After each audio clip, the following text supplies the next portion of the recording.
فلا أقسم بمواقع النجوم وإنه لقسم لو تعلمون عظيم إنه لقرآن كريم في كتاب مكنون لا يمسه إلا المطهرون تنزيل من رب العالمين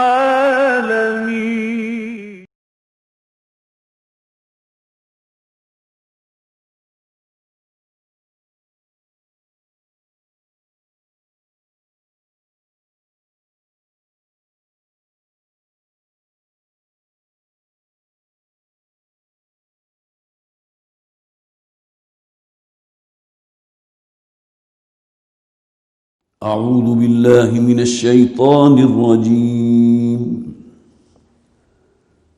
بسم الله الرحمن الرحيم. وما خلقنا السماوات والأرض وما بينهما لاعبين ما خلقناهما إلا بالحق ولكن أكثرهم لا يعلمون إن يوم الفصل ميقاتهم أجمعين يوم لا يغني مولى عن مولى شيئا ولا هم ينصرون إلا من رحم الله إنه هو العزيز الرحيم إن شجرة الزقوم طعام الأثيم كالمهل يغلي في البطون كغلي الحميم خذوه فاعتلوه إلى سواء الجحيم ثم صبوا فوق رأسه من عذاب الحميم ذق إنك أنت العزيز الكريم إن هذا ما كنتم به تمترون إن المتقين في مقام أمين في جنات وعيون يلبثون من سندس وإستبرق متقابلين كذلك وزوجناهم بحور عين يدعون فيها بكل فاكهة آمنين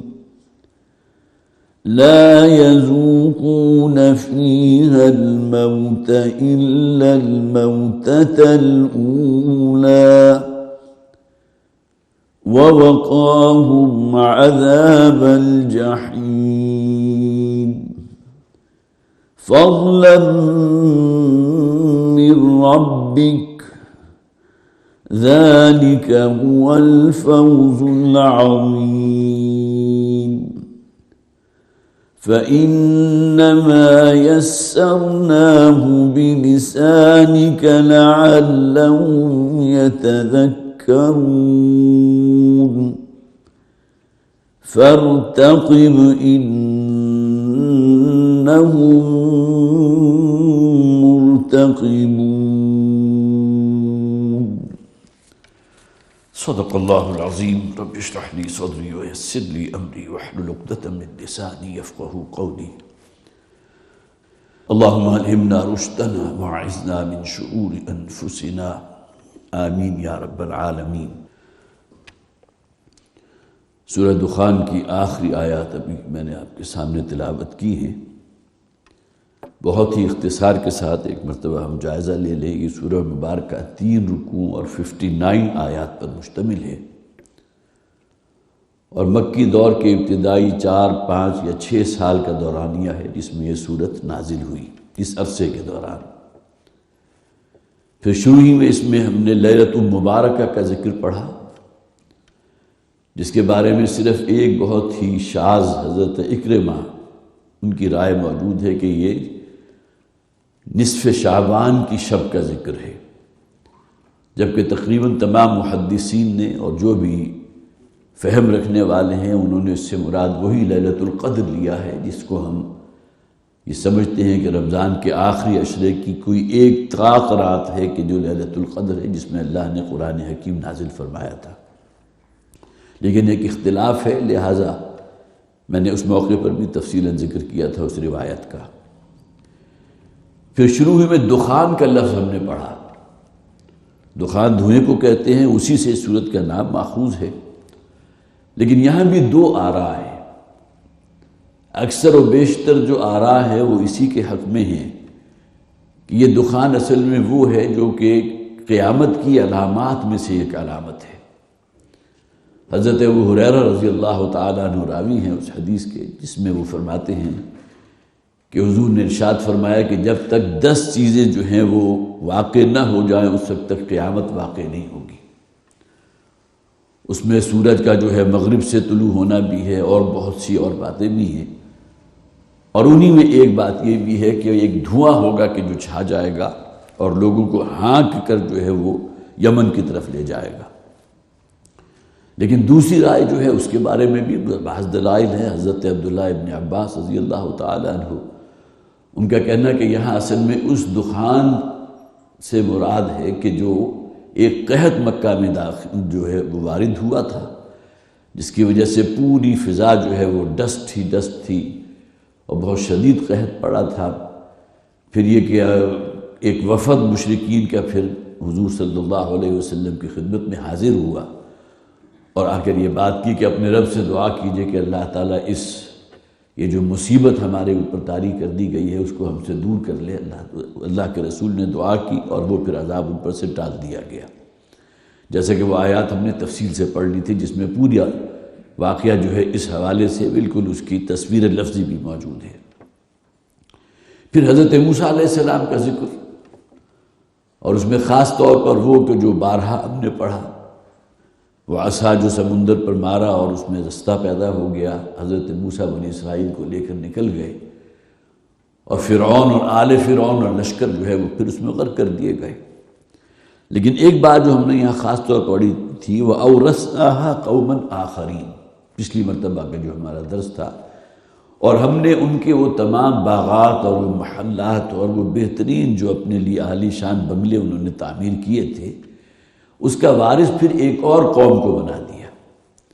اب یہاں اختلاف موجود ہے کہ وہ قوم کون سی تھی. ایک رائے تو یہ ہے کہ بنی اسرائیل کے جو لوگ رہ گئے تھے حضرت موسیٰ علیہ السلام کے ساتھ جانے سے، وہ وارث بنا دیے گئے ان تمام چیزوں کے جو آل فرعون نے اپنے لیے، اپنی آسائشوں کے لیے اور اپنی سے آپ کہیے زراعت تھی اور اس میں باغات تھے، وہ تمام چیزوں کے وارث وہ بنا دیے گئے. ایک رائے یہ ہے کہ کوئی اور قوم تھی کہ جس کا اگرچہ کہیں حدیث میں یا کوئی اور تذکرہ موجود ہے، وہ آ کر پھر انہوں نے قبضہ کیا اس پر، اور ایک اور قوم اللہ تعالیٰ نے ان تمام نعمتوں کی جو انہوں نے اپنے لیے تیار کی تھی اس کا وارث انہیں بنا دیا. اور ایک آخری رائے یہ ہے کہ بنی اسرائیل کو بھی پھر وہی نعمتیں اللہ تعالیٰ نے عطا فرما دیے جو فرعونیوں نے اپنے لیے جمع کی تھی. ظاہر ہے کہ اللہ تعالیٰ کی طرف سے، جیسے کہ ہم نے قرآن حکیم میں وہ بھی پڑھا ہے کہ اگر یہ تورات کے احکامات پر عمل کرتے اور اس کو نافذ کرتے تو اللہ تعالیٰ آسمان سے بھی برکتیں نازل فرماتا اور زمین بھی اپنے خزانے اگلنے لگتی. تو بنی اسرائیل کے اوپر جو عروج کا دور آیا تھا تو انہیں وہ تمام نعمتیں حاصل ہو گئی تھیں جو آل فرعون یا فرعونیوں کو حاصل تھیں. پھر جو آیات آج ہم نے شروع کی ہیں وہ بھی پچھلی مرتبہ ہم اس کا ترجمہ کر چکے تھے، وَمَا خَلَقْنَا السَّمَاوَاتِ وَالْأَرْضَ وَمَا بَيْنَهُمَا لَاعِبِينَ، اور ہم نے یہ زمین و آسمان اور اس میں جو کچھ بھی ہے جو پیدا کیا ہے یہ کوئی کھیل کود اور تماشے کے لیے نہیں ہے۔ میں نے عرض کیا تھا اور آگے آ بھی جائے گا، وَمَا خَلَقْنَاهُمَا إِلَّا بِالْحَقِّ، ہم نے اس کائنات کی تخلیق جو فرمائی ہے تو وہ حق کے ساتھ فرمائی ہے، وہ کہ صرف کھیل کود اور تماشے کے لیے ہماری کوئی ہابی نہیں تھی، ہمارا کوئی شغل نہیں تھا، بلکہ اصل میں یہاں مقصود یہ تھا کہ اللہ تعالیٰ اپنی مخلوقات میں جو خسر خیل ہے ابن آدم، حضرت آدم علیہ السلام کی نسل، اسے وارث بنائے گا اس زمین کا۔ اور اس کے علاوہ ظاہر ہے کہ جو اور جتنے بھی حیوانات جو اگرچہ طاقت میں بھی اور جثے میں بھی ہر لحاظ سے انسان سے کہیں بڑھ کر ہیں، وہ کہیں پیچھے رہ جاتے ہیں۔ وَلَقَدْ كَرَّمْنَا بَنِي آدَمَ وَحَمَلْنَاهُمْ فِي الْبَرِّ وَالْبَحْرِ، یہ بحر و بر میں ہم نے آدم کو بہت تکریم عطا فرمائی تھی۔ تو یہ تمام چیزیں ایک خاص مقصد کے لیے ہیں، اور مقصد یہ ہے کہ انسان کو اپنے رب کے حضور پیش ہونا ہے اور اپنی زندگی کے ایک ایک عمل کے بھی اسے پھر جواب دہی کرنی ہے۔ اب آئیے آج کی آیات کی طرف۔ ہاں، ایک بات جو آخری رہے گی، وَمَا يُغْنِي مَوْلًا عَن مَوْلًا شَيْئًا وَلَا هُمْ يُنصَرُونَ، اور اس دن کوئی جان کسی دوسرے کے کام نہیں آ سکے گی۔ مولا اصل میں اسے کہتے ہیں جس کے ساتھ ایک خاص محبت کا تعلق بھی ہو۔ سگے بھائیوں کے درمیان بھی محبت ہوتی ہے، لیکن یہ کہ دوستوں کے درمیان بھی بعض اوقات سگے بھائیوں سے بڑھ کر محبت ہوتی ہے۔ اور اثار و قربانی کی وہ مثالیں ہمارے سامنے آتی ہیں کہ جس میں انسان جو ہے واقعتاً دنگ رہ جاتا ہے کہ بھائی بھی شاید اس کی اتنی مدد نہ کرتے جتنا کہ ایک غیر نے کی جو اس کا دوست تھا۔ اس نے گویا کہ اس کے غم کو یا اس کے دکھ کو، اس کی تکلیف کو اپنی تکلیف سمجھا۔ الا من رحم اللہ، ہاں وہ جنت ملے گی انہی لوگوں کو کہ جن پر اللہ کا رحم ہوگا۔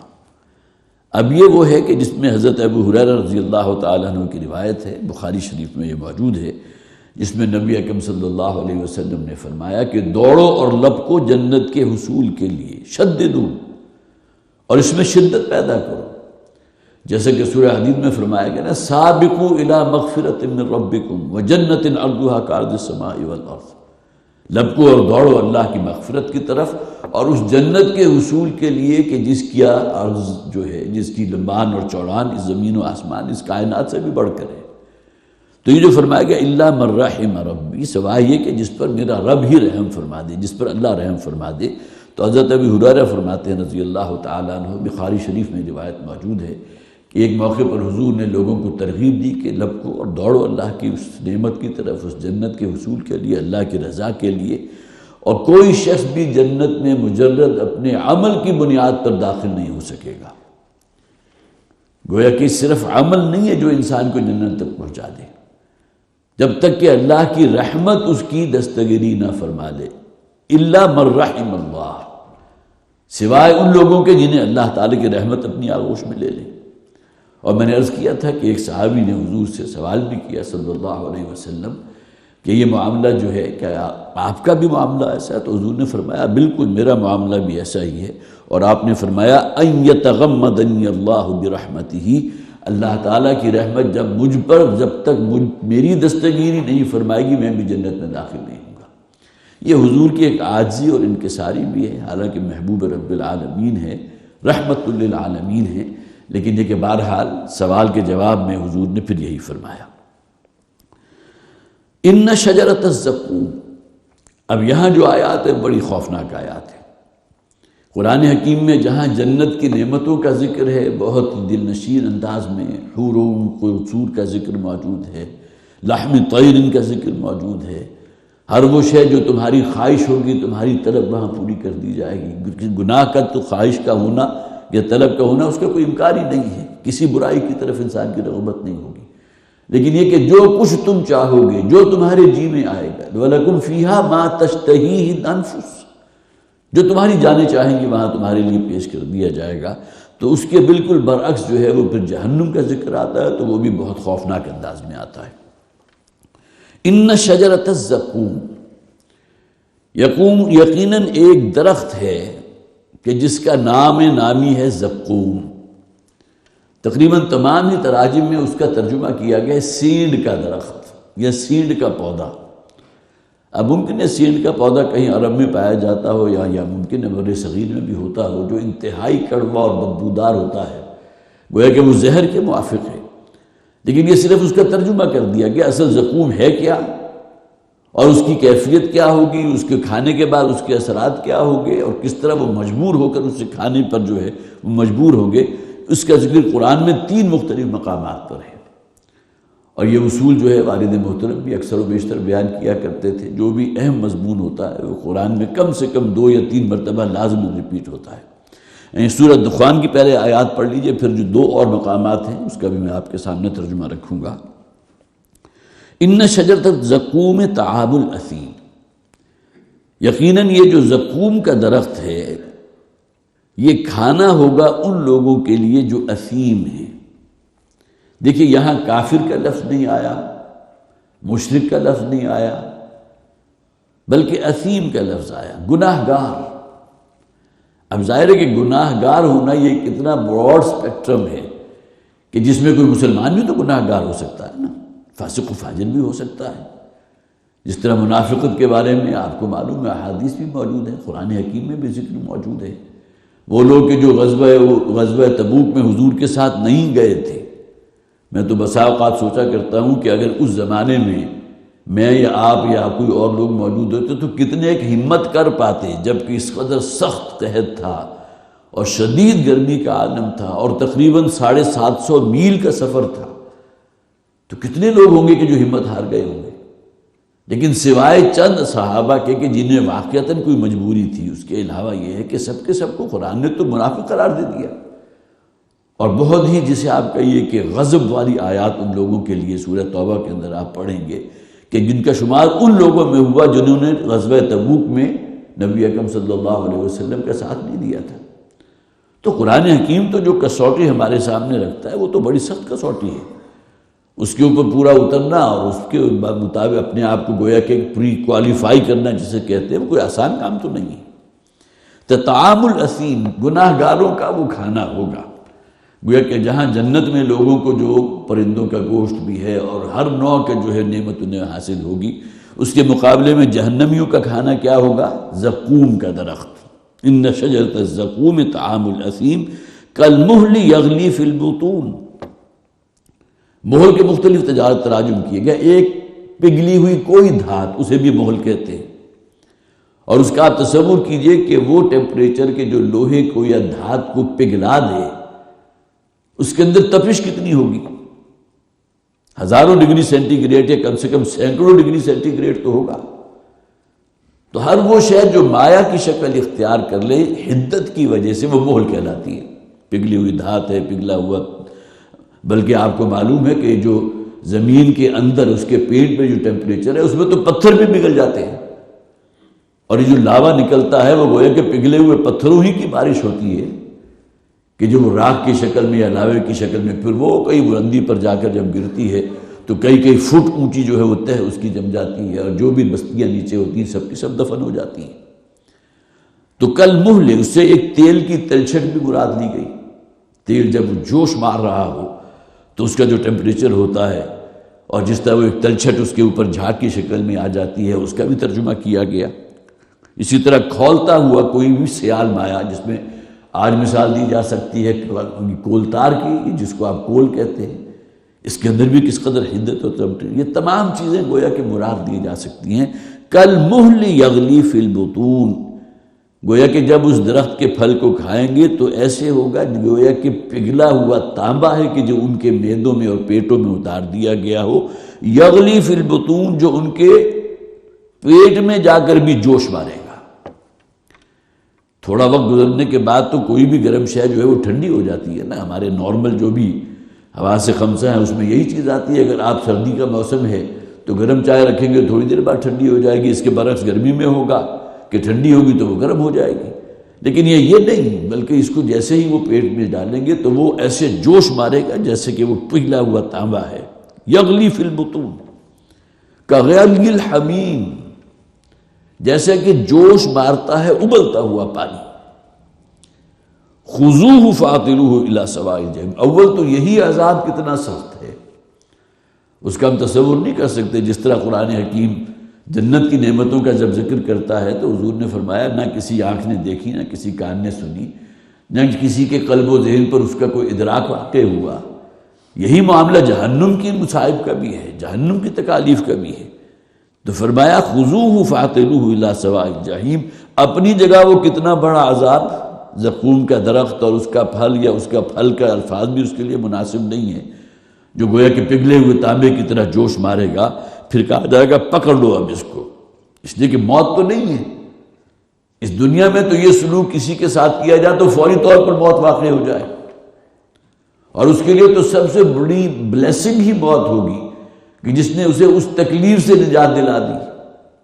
اسی پر بس نہیں ہے بلکہ خذوہ، اب اس کو جکڑ لو، پکڑ لو، فاعتلوہ الی سواء الجحیم، اور دھکیلتے ہوئے لے جاؤ جہنم کے وسط میں۔ کس قدر سخت الفاظ ہیں، لیکن قرآن کے الفاظ ہیں،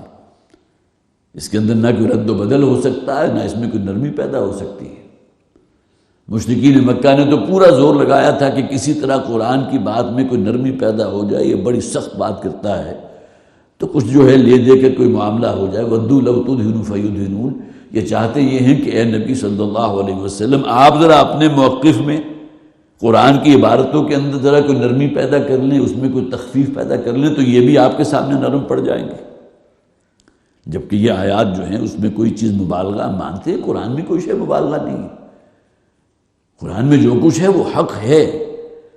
اب وہ تصور کرتے ہوئے انسان کے اوپر جھرجھری طاری ہوتی ہے کہ کیا کیفیت ہوگی۔ صرف یہی نہیں کہ وہ زقوم کا پھل ان کے پیٹ میں جا کر جو ہے پگھلے ہوئے تانبے کی طرح جوش مارے گا، بلکہ خذوہ فاعتلوہ الی سواء الجحیم، اب اسے پکڑو، جکڑ لو اور لے جاؤ دھکیلتے ہوئے سواء الجحیم، جہنم کے عین وسط میں۔ ثم صبوا فوق راسہ من عذاب الحمیم، ابھی بھی موت نہیں آئی اسے، اور پھر ڈالو اس کے سر کے اوپر جو ہے کھولتا ہوا پانی۔ گویا کہ اب یہ اس کے اوپر اور دوہرا عذاب سمجھ لیجئے۔ ان آیات کا ترجمہ کرتے ہوئے بھی انسان جو ہے واقعتاً لرز جاتا ہے کہ اس قدر سخت الفاظ قرآن حکیم نے جو استعمال کیے ہیں، اللہ نہ کرے اور انسان جو ہے اس سے پھر بچنے کے لیے کیا کچھ نہیں ہوگا کہ جو کرے گا۔ اگر یقین ہو ان باتوں کے اوپر کہ جہنم ہے اور اس کے اندر یہ جو ہیں اس طرح کی چیزیں جس کا ذکر قرآن کرتا ہے، انتہائی ہیبت ناک عذاب، یہ تمام چیزیں اس کے اندر موجود ہیں، تو اس جہنم سے بچنے کے لیے انسان کو کیا کچھ کرنا چاہیے۔ لیکن یہ کہ ہم اپنا جائزہ لیں تو واقعتاً یہ چیزیں ہم سنتے بھی ہیں، میں ان میں خود بھی شامل ہوں، پڑھتے بھی ہیں، وقتی طور پر ان تمام چیزوں کا ایک تأثر بھی ہمارے اوپر قائم ہوتا ہے۔ جنت کی نعمتیں اب پڑھتے ہیں تو ہماری دلی دعا ہوتی ہے اللہ تعالیٰ ہمیں ان لوگوں میں شامل فرما دے۔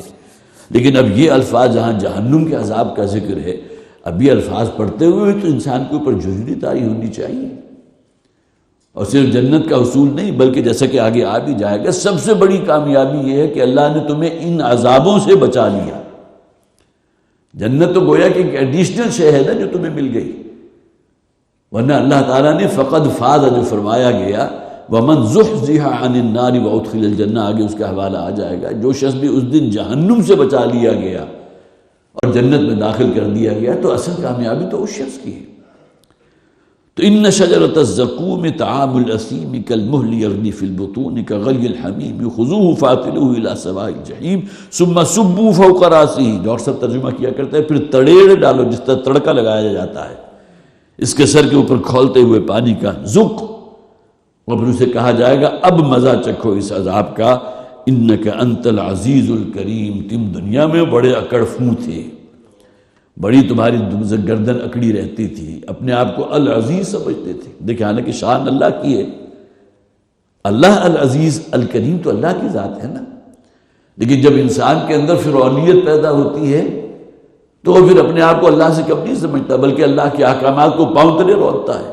گویا کہ اللہ سے بھی اوپر نکل گیا۔ ذُقْ إِنَّكَ أَنْتَ الْعَزِيزُ الْكَرِيمُ، اب چکھو اس عذاب کے مزے کو۔ اب تم تھے کہ دنیا میں اپنے آپ کو العزیز اور الکریم، بڑا عزت والا سمجھتے تھے، اور یہاں تمہارے ساتھ کیا سلوک ہو رہا ہے۔ إِنَّ هَذَا مَا كُنْتُمْ بِهِ تَمْتَرُونَ،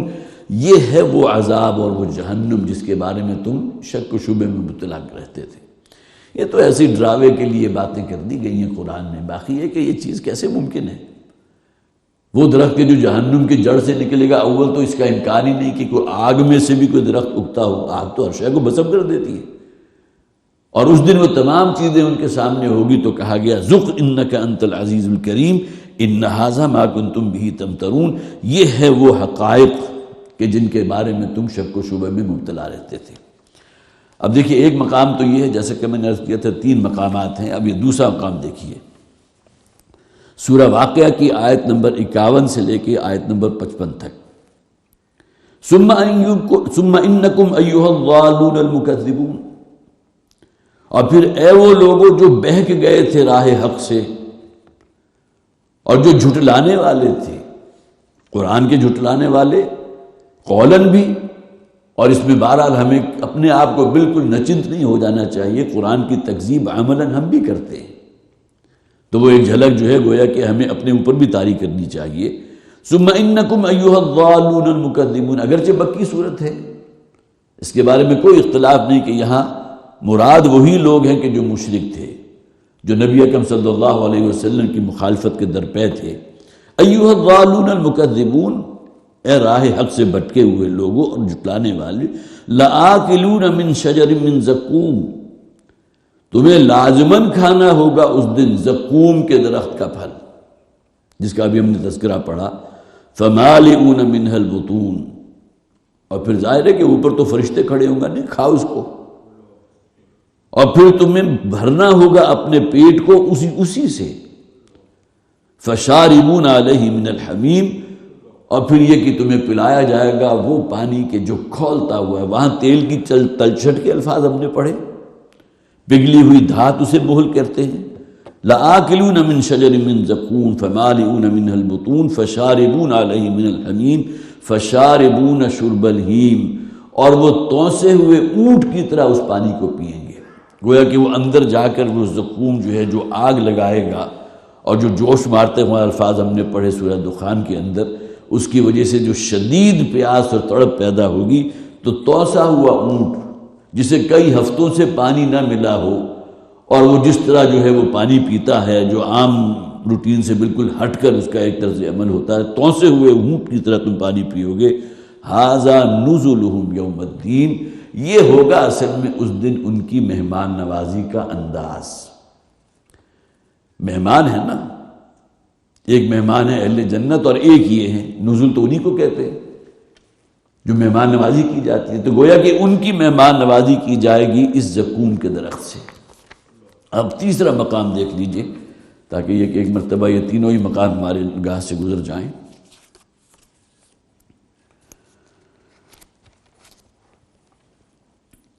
اہل جنت کا ذکر ہو رہا ہے، ان ھذا لہو الفوز العظیم، جو لوگ جنت میں پہنچ گئے یہ تو بہت بڑی کامیابی ہے جو انہیں حاصل ہو گئی، لمثل ھذا فلیعمل العاملون،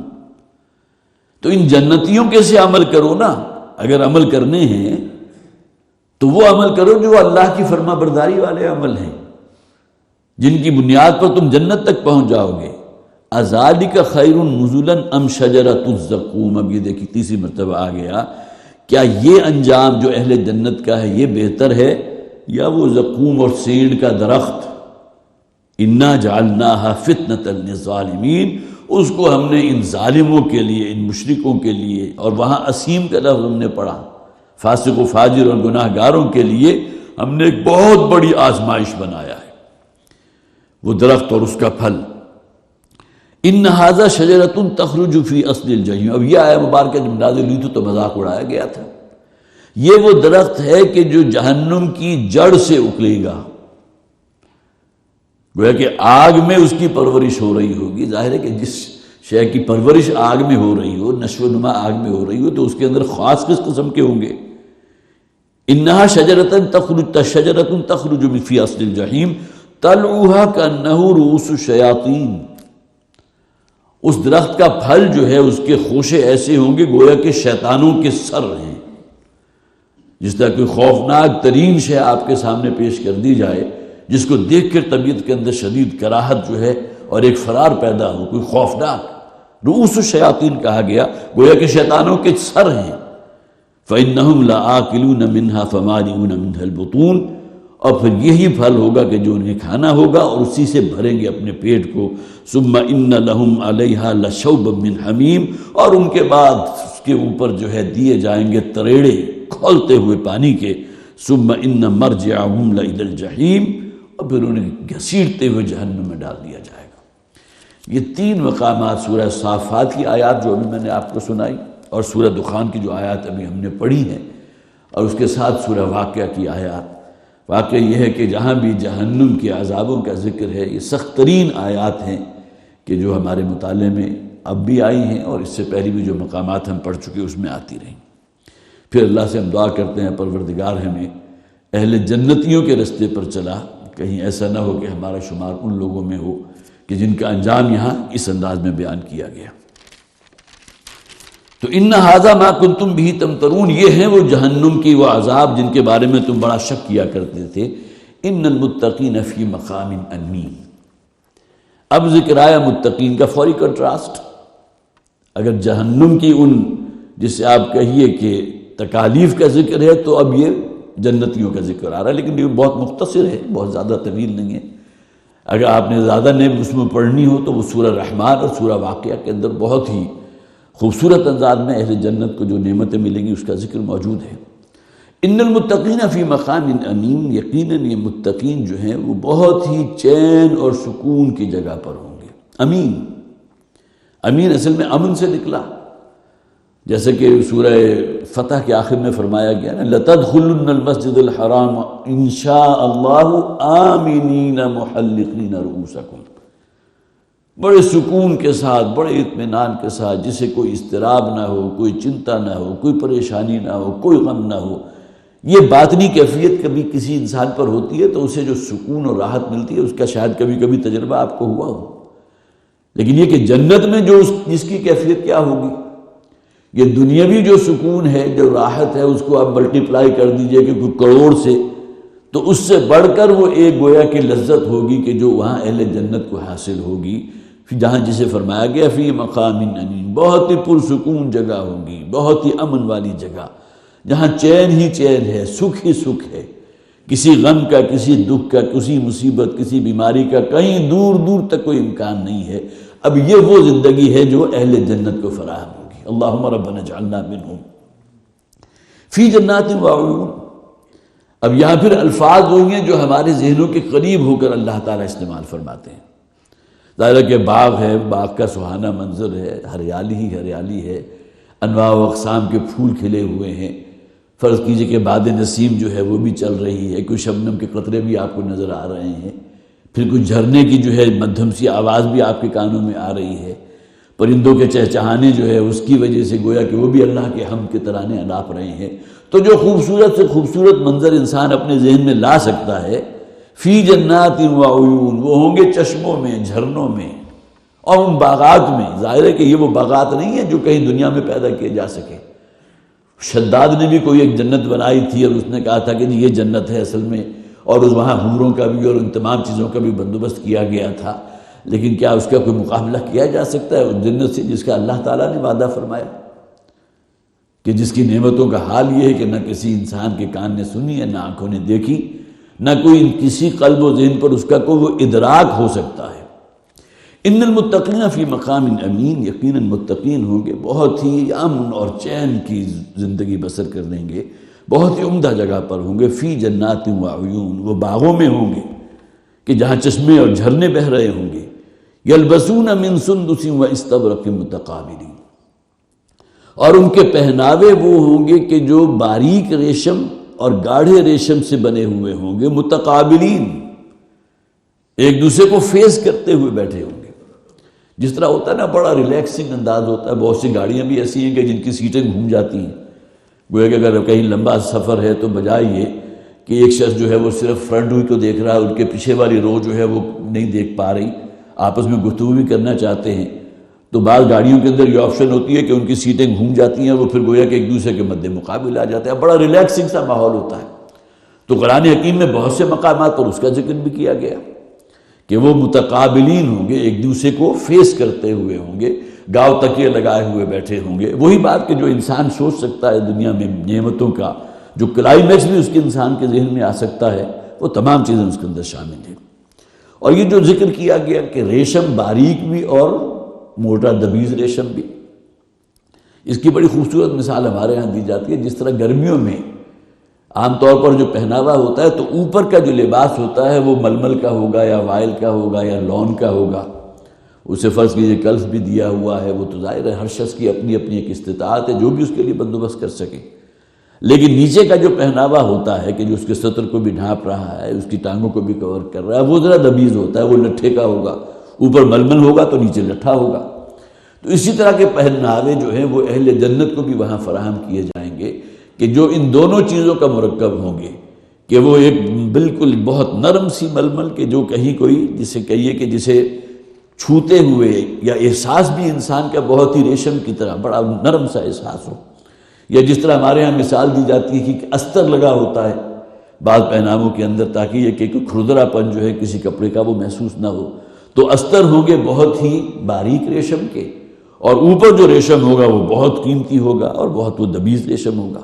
تو بہرحال یہ تمام وہی باتیں ہیں جیسا کہ میں نے پہلے بھی عرض کیا تھا، یہ تو اللہ تعالیٰ کا فضل اور اللہ کی رحمت جس کے بھی شامل حال رہی، اور اللہ تعالیٰ نے جنت تک پہنچا دیا تو وہیں جا کر ان سے بہرہ مند ہو سکیں گے۔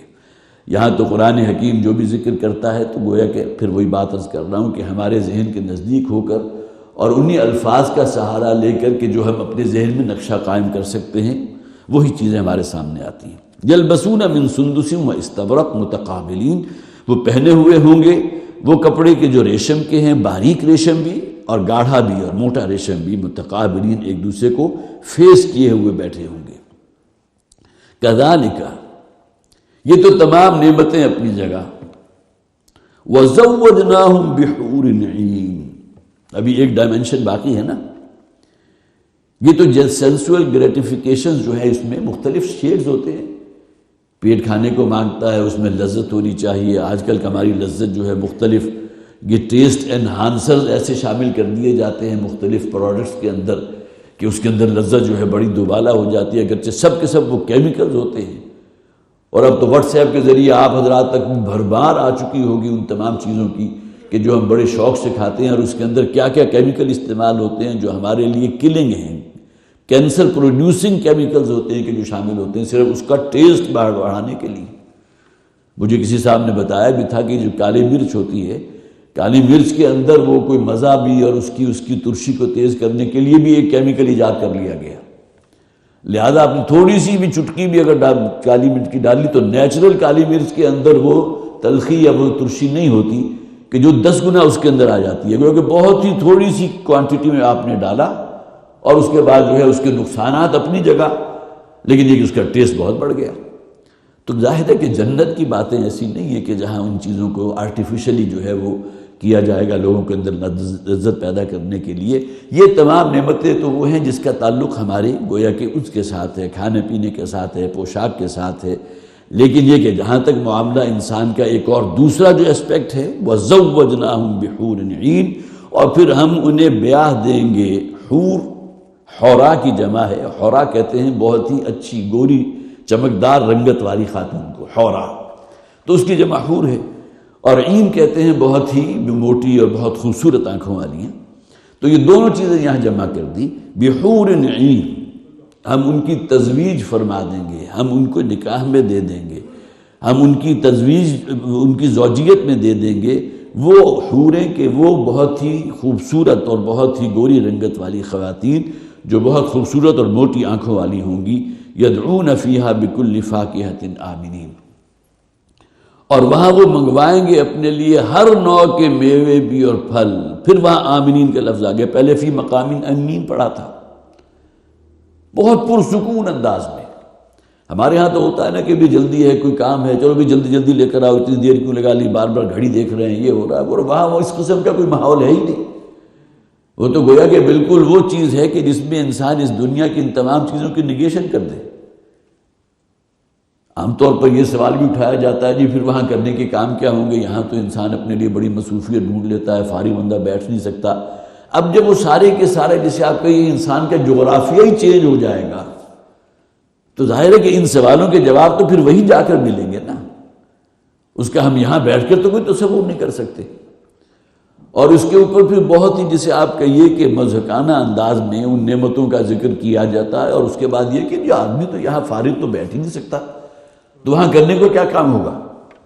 جس طرح آپ کو معلوم ہے ریٹائرمنٹ والی جو ایج ہوتی ہے اس میں پھر انسان جو ہے کچھ نہ کچھ وہ گوڈی کر رہا ہے، کوئی باغبانی کر رہا ہے، کوئی پھول پودے لگا رہا ہے، وقت بھی اس میں اس کی دلچسپی بھی ہے، تو لوگ جو ہے اس کو اس طرح بہت ہی جسے آپ کہیے کہ ایک مضحکانہ انداز میں جنت کا یہ بھی ذکر کیا کرتے ہیں کہ جی پھر وہاں کرنے کو کام کیا ہوگا، معاذ اللہ۔ اب وہ دنیا ہی بالکل دوسری ہے، اس کا ہم تصور کر ہی نہیں سکتے اس دنیا میں رہ کے۔ ایک اگر آپ نے مطلب کوئی بہت ہی خوبصورت بہت عمدہ خواب دیکھا ہو اور جیسے ہی آپ کی آنکھ کھلی ہو تو کتنی دیر آپ اسی سحر کے اندر رہتے ہیں، تو وہ تو ایک بہت چھوٹی سی جھلک ہے نا۔ اور اس کے برعکس اگر کوئی خوفناک منظر ہے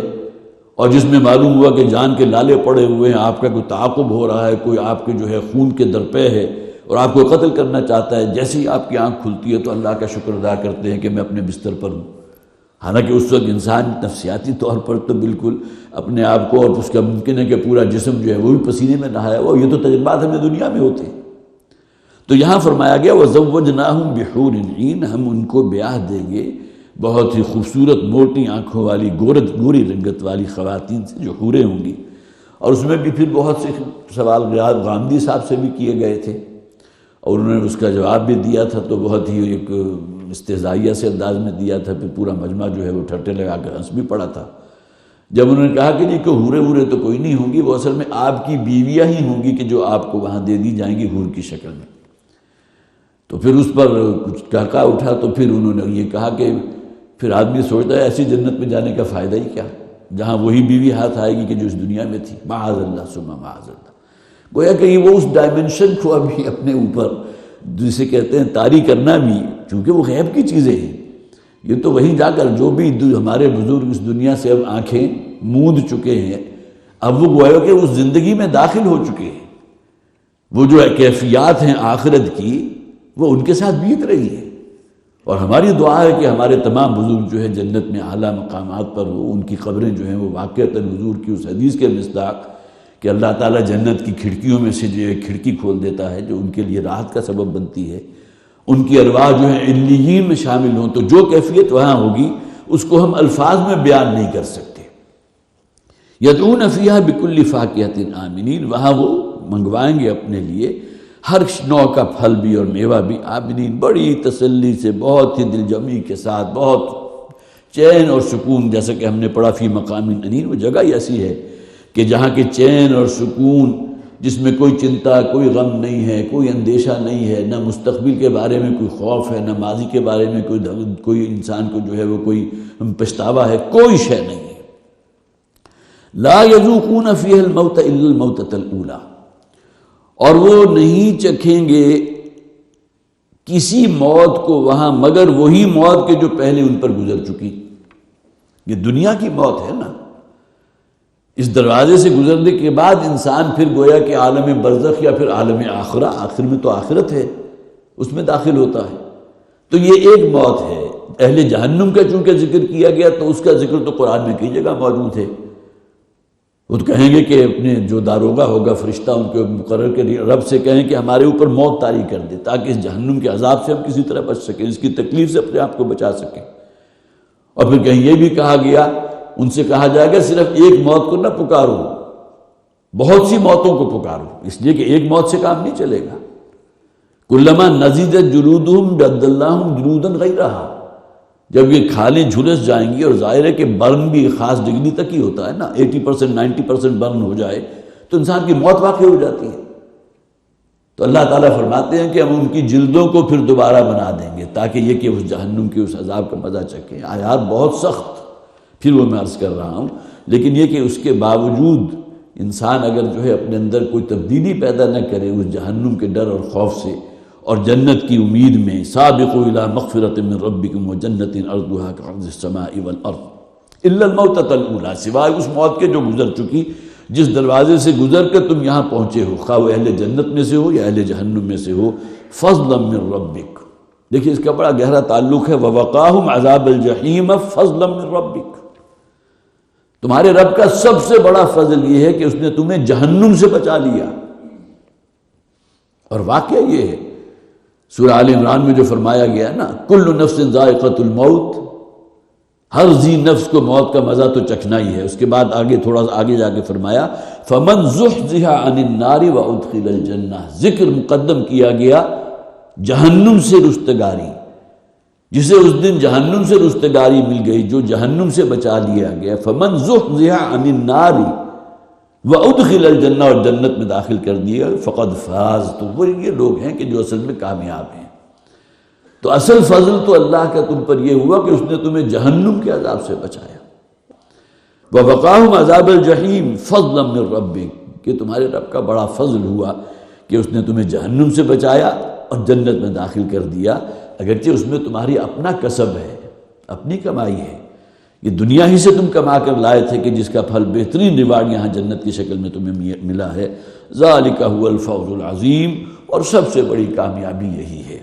جہنم سے بچ جانا اور جنت میں داخل ہو جانا، اصل کامیابی یہی ہے۔ نکاح کے موقع پر جو آیات پڑھی جاتی ہیں، دو آیات جو سورہ احزاب کی ہیں، وَمَن يُطِعِ اللَّهَ وَرَسُولَهُ فَقَدْ فَازَ فَوْزًا عَظِيمًا، وہ فوز کا لفظ یہاں بھی آ گیا۔ جو شخص بھی اللہ کی اطاعت اور اللہ کی فرما برداری اور اللہ کے رسول صلی اللہ علیہ وسلم کی اتباع کرتا ہے تو یہ وہ شخص ہے کہ جو سب سے بڑی کامیابی حاصل کرے گا۔ دنیا کی کامیابی ٹھیک ہے، وہ تعبیر ہوتی ہے روپے پیسے سے، مال و دولت سے، فارم ہاؤسز ہیں، فلاں چیز ہے، فلاں چیز ہے، دنیا کی ہر نعمت اور آسائش اور ہر عیش جو ہے اس کے ہاں موجود ہے، لیکن یہ کہ قرآن حکیم تو اصل زندگی اسے قرار دیتا ہے نا، مرنے کے بعد کی زندگی۔ وَإِنَّ دَارَ الْآخِرَةَ لَهِيَ الْحَيَوَانُ، کاش کہ یہ یقین تمہیں حاصل ہو جائے کہ اصل زندگی تو مرنے کے بعد شروع ہونے والی ہے، وہ تو آخرت کی زندگی ہے۔ تو ذَلِكَ هُوَ الْفَوْزُ الْعَظِيمُ، یہ ہے سب سے بڑی کامیابی۔ فَإِنَّمَا يَسَّرْنَاهُ بِلِسَانِكَ، تو اے نبی صلی اللہ علیہ وسلم، ہم نے اس قرآن کو آپ کی زبان پر بہت سہل کر دیا ہے۔ یہاں خاص طور پر مولانا اصلاحی رحمۃ اللہ علیہ نے ذکر کیا ہے کہ جو تیسیر آتا ہے یہ کسی خاص مقصد کے تحت کسی کو جو ہے وہ تیسیر، جسے ہم کہتے ہیں آسانی فراہم کرنا یا حالات کا سازگار کر دینا، یا یہ کہ اس میں آسانیاں پیدا کر دینا کسی خاص مقصد کے تحت، جس کا ذکر آگے بھی آ جائے گا۔ اور انہوں نے عربی کا ایک محاورہ بھی استعمال کیا، یسر الفرس للرکوب، کہ گھوڑے کو پوری طرح تیار کر لینا، اس کے اوپر کاٹھی بھی ہے، گدی بھی موجود ہے، پھر رکاب بھی ہے جس کے اوپر آپ نے پیر رکھ کے اس کے اوپر سوار ہونا ہے، پھر اس کے ساتھ لگام بھی موجود ہے جو آپ کو جو ہے گویا کہ اس گھوڑے کو گائیڈ کرنے کے لیے استعمال ہوتی ہے۔ جب گھوڑا پوری طرح تیار ہو جاتا ہے کس مقصد کے لیے؟ سفر کے مقصد کے لیے، تو اس کے لیے وہ الفاظ استعمال ہوتے ہیں کہ گھوڑے کی اب تیاری مکمل ہے اس سفر کے لیے۔ تو گویا کہ تیسیر اس عمل کو کہیں گے کہ جس میں سازگار کر دیا گیا ہو، آسانی فراہم کر دی، فیسیلیٹیٹ کر دیا گیا ہو کسی بڑے عظیم مقصد کے لیے۔ ہم نے اس قرآن کو فیسیلیٹیٹ کیا ہے، بہت سازگار بنا دیا تمہاری فطرت کے ساتھ بھی، اور بہت آسان بنا دیا۔ فَإِنَّمَا يَسَّرْنَاهُ بِلِسَانِكَ لَعَلَّهُمْ يَتَذَكَّرُونَ، تاکہ یہ لوگ کچھ عبرت حاصل کر سکے، یاد رکھ سکے۔ ترجمہ یہاں کیا ہے تاکہ یاد رکھے قرآن کو، زبانی یاد نہیں بلکہ قرآن کی تعلیمات کو یاد رکھے، اور وہ یاد بھی صرف میموری کی شکل میں ذہن کے اندر محفوظ نہ ہو، بلکہ عملی زندگی میں انسان کی سیرت و کردار کے اندر بھی اس کی جھلک نظر آئے قرآن حکیم کی تعلیمات کی۔ فَإِنَّمَا يَسَّرْنَاهُ بِلِسَانِكَ لَعَلَّهُمْ يَتَذَكَّرُونَ، تو اے نبی صلی اللہ علیہ وسلم، ہم نے اس قرآن کو بڑا سازگار، بہت آسان بنا دیا ہے تاکہ لوگ اس سے نصیحت حاصل کریں، اسے یاد رکھیں اور اس کی یاد دہانیوں پر عمل پیرا ہوں۔ سورہ قمر میں 4 مرتبہ جو ہے یہی تیسیر کا لفظ ہے نا، وَلَقَدْ يَسَّرْنَا الْقُرْآنَ لِلذِّكْرِ فَهَلْ مِن مُدَّكِرٍ، وہاں بھی اس مقصد کے لیے قرآن کو آسان کیا گیا۔ جس طرح سفر کے مقصد کے لیے گھوڑے کو تیار کیا جاتا ہے، وہ ایک مثال انہوں نے محاورتاً دی تھی، لیکن یہ کہ کیوں آسان کیا اللہ تعالیٰ نے، کیوں اتنا عام فہم بنا دیا؟ اگرچہ بڑے دقیق مسائل بھی قرآن حکیم میں موجود ہیں، لیکن ایسی جگہ بھی ہیں جہاں جا کر انسان جو ہے، جیسا کہ کہا گیا قرآن میں کہ جن لوگوں کے دلوں میں روگ ہوتا ہے یا مرض ہوتا ہے تو وہ تو ان آیات متشابہات کو فالو کرتے ہیں جو انہیں پھر گمراہی کے رستے پر ڈال دیتے ہیں۔ تو وَلَقَدْ يَسَّرْنَا الْقُرْآنَ لِلذِّكْرِ فَهَلْ مِن مُدَّكِرٍ، تو ہم سب کے لیے یہ میسج ہے کہ قرآن حکیم کے ساتھ اپنے تعلق کو مضبوط کریں، اسے پڑھیں، اسے روزانہ کا معمول بنائیں، اسے سمجھ کر پڑھیں، اور کس مقصد کے لیے پڑھیں کہ ہم اس پر عمل پیرا ہو سکیں۔ فَارْتَقِبْ إِنَّهُمْ مُرْتَقِبُونَ، اے نبی اب آپ بھی انتظار کیجئے، ان لوگوں کا انجام زیادہ دور نہیں ہے۔ چند ہی برس کے بعد ہجرت ہوئی ہے نا، اور ہجرت کے اگلے ہی برس بعد غزوہ بدر ہو گیا، اور یہ جتنے بھی معاندین تھے اور جو مخالفین تھے جن کے بارے میں حضور نے فرمایا یہ تو اس امت کے فرعون کا درجہ رکھتے ہیں، ابو جہل ہے، ابو لہب ہے، اور کتنے عتبہ ہیں، ولید ہے، یہ سب کے سب جو ہیں پھر وہ میدان بدر کے اندر جہنم واصل ہوئے تھے۔ یہ اللہ کے عذاب کا کوڑا تھا کہ جو ان پر برسا۔ تو اے نبی صلی اللہ علیہ وسلم آپ بھی انتظار کیجئے ان کے انجام کا، انہم مرتقبون، اور یہ بھی منتظر ہیں، وہ وقت جو ہے ان سے کوئی بہت زیادہ فاصلے پر، زیادہ دوری پر نہیں ہے۔ یہاں یہ سورہ مبارکہ جو ہے اپنی تکمیل تک پہنچی۔ اللہ تعالی ہمیں اس سورہ مبارکہ کا اصل جو میسج ہے، اور ظاہر ہے کہ قرآن کی ہر صورت ایک میسج ہے کہ ہم اسے سمجھیں اور اس پر اصلاح عمل پر ہم عمل کریں۔ اللہ تعالی ہمیں اس کے لیے آسان فرما دے۔ بارک اللہ لی و لکم فی القرآن العظیم ونفعنی و ایاکم بالآیات والذکر الحکیم۔